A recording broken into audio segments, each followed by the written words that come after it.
Friends ప్రస్తుతం నాగ చైతన్య, సమంత, శోభితల మధ్య తెలియకుండానే ఒక చిన్నపాటి కోల్డ్ వార్ జరుగుతుందంటే, ఆ కోల్డ్ వార్ అయితే మాత్రం ప్రత్యక్షంగా వాళ్ళ ముగ్గురు మధ్య కాదు.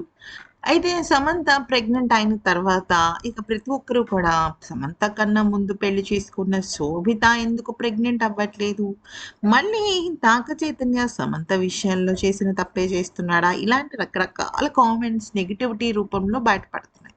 అయితే ఈ నేపథ్యంలో సమంత ప్రెగ్నెంట్ అని తెలిసిన తర్వాత శోభిత కూడా ట్రెడిషనల్ వేర్స్ ఎక్కువగా వేయటంతో తన బేబీ బంప్‌ని కవర్ చేసుకోవటం కోసమే శారీస్ వాడుతోందని చెప్పేసి రకరకాల వార్తలు కూడా సోషల్ మీడియాలో వైరల్ అయ్యాయి. అయితే ఇదంతా పక్కన పెట్టేస్తే ఇక శోభిత లైవ్‌లో కొద్దిగా అసహనాన్నయితే వ్యక్తం చేసింది. ఇంతకీ తను ఏమంది అంటే, "ఈ రోజుల్లో మనం సోషల్ మీడియా ద్వారా అభిమానులకి ఎంత దగ్గరవ్వాలనుకుంటున్నామో అంతకన్నా ఎక్కువగానే దగ్గరవుతున్నాం. కానీ అదే సమయంలో కొన్ని సందర్భాలలో మనం అస్సలు ఊహించని విధంగా కొన్ని రకాల రూమర్స్ చక్కర్లు కొడుతున్నాయి. అయితే నాకు పర్సనల్‌గా సమంత ఒక అవుట్‌ఫిట్స్ అన్నా, కాస్ట్యూమ్స్ అన్నా చాలా ఇష్టం.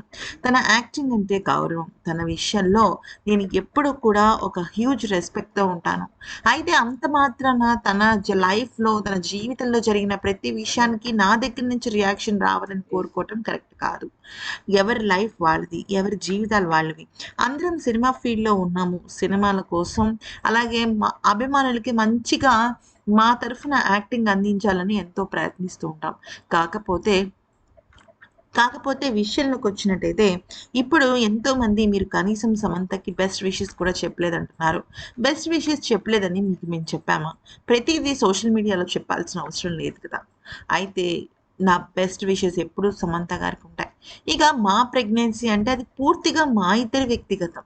మీరు దయచేసి నా ప్రెగ్నెన్సీ అని ఏదో చాలా హ్యాపీ సెలబ్రేషన్స్ చేసుకొని కొంతమంది అభిమానులు ఎంతగానో ఇష్టపడుతున్నారు. దయచేసి అలాంటివి పక్కన పెట్టేయండి. నాకు ప్రెగ్నెన్సీ వచ్చినప్పుడు ఖచ్చితంగా మొదటగా ఫ్యామిలీ మెంబర్స్ తర్వాత అభిమానులతోని నేను అన్నీ పంచుకుంటాను. అప్పటి వరకు ఇదంతా చేయొద్దు. అంటూ ఇక చాలా అంటే చాలా సుతారంగా చెప్పింది. అసహనాన్ని కూడా వ్యక్తం చేసింది.